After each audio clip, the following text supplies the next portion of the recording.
Well, Steve Stone, I think we've seen with the accounts, haven't we, how different it is for a Championship club to a Premier League club.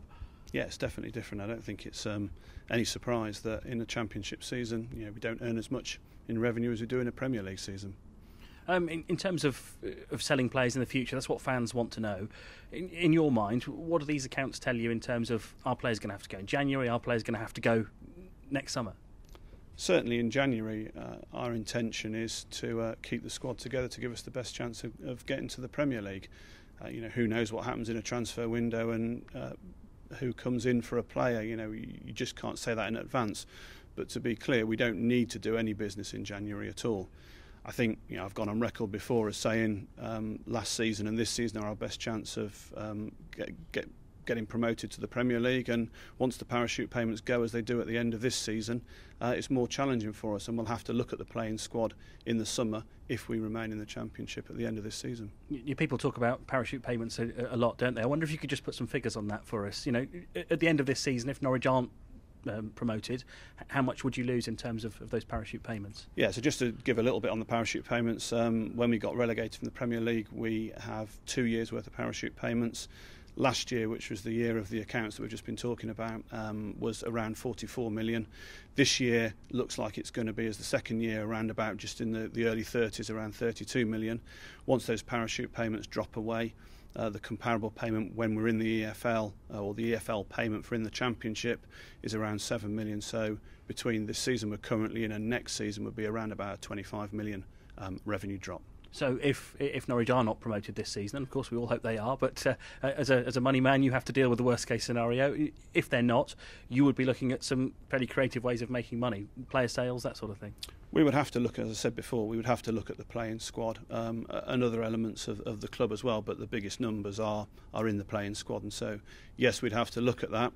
At the same time, the whole point of changing the structure and bringing in a sporting director is planning for the long term, and one thing that Stuart Webber has spent a lot of time on is looking at the succession plan for players, not just over next season, which I think we have been a bit guilty of in the past, looking at the short term, is looking at the next 3 years after now, working out where the gaps are in the squad, where we need players, and assessing whether they'll come through from the academy or we'll need to bring them in from elsewhere when other players either end contracts or realistically move on, probably to a Premier League club. And that planning for the future is very important, isn't it? Because, again, we see in these accounts, if you make mistakes as a board, if people are not doing well in their jobs, it costs a lot of money to replace them. Yeah, it's very expensive to replace people, and you've got to make the decision. Do you want to do things over a long period of time, or when you've decided to make a change, do you get on and make the change? And I think in football, just in any other business, it's expensive to make change quickly, but you weigh that against how slow the transition will take if you don't do that. But you're right, it is expensive to do it, and we certainly don't want to be going through doing that any more times. Now, certainly from working within the club, I see the stability we've got in the club now compared to what it's been like in the past year or so, and I feel confident we won't be in that situation again, because as you said, with our club we have to manage to the cash resources that we generate ourselves, and so we don't want to be spending any more money on moving people on than we need to. What's your opinion in terms of the correlation between having the most money and being successful in the Championship? Because it doesn't always work like that, does it? And you look back at some successful times Norwich have had, particularly under Paul Lambert, 2 promotions, and I think you were £20-odd million in debt when he came in. So it doesn't always follow that money and results go hand in hand. No, it absolutely doesn't. You've only got to look at some of the teams in the Championship this year, and you take Sunderland as an example, who are second bottom at the moment, who are receiving parachute payments from the Premier League. It all depends how you manage your squad and your finances in the years that you are in the Premier League. And the years that you're in the Championship, they're both equally important. Now, I would say the biggest single thing is the kind of team spirit that you've got and the ability for a team to play and put together a run of form to win games. And certainly from my time here, and I've said this before as well, there isn't, as far as I can see, a great correlation with the amount somebody earns a week and how well they necessarily play on the field. Sometimes you get it, sometimes you don't, but it's about the players that fit together into a squad that is the most important thing. And there are some lessons that must have been learnt here over the last few years. You've had 4 out of 6 years at one stage in the Premier League.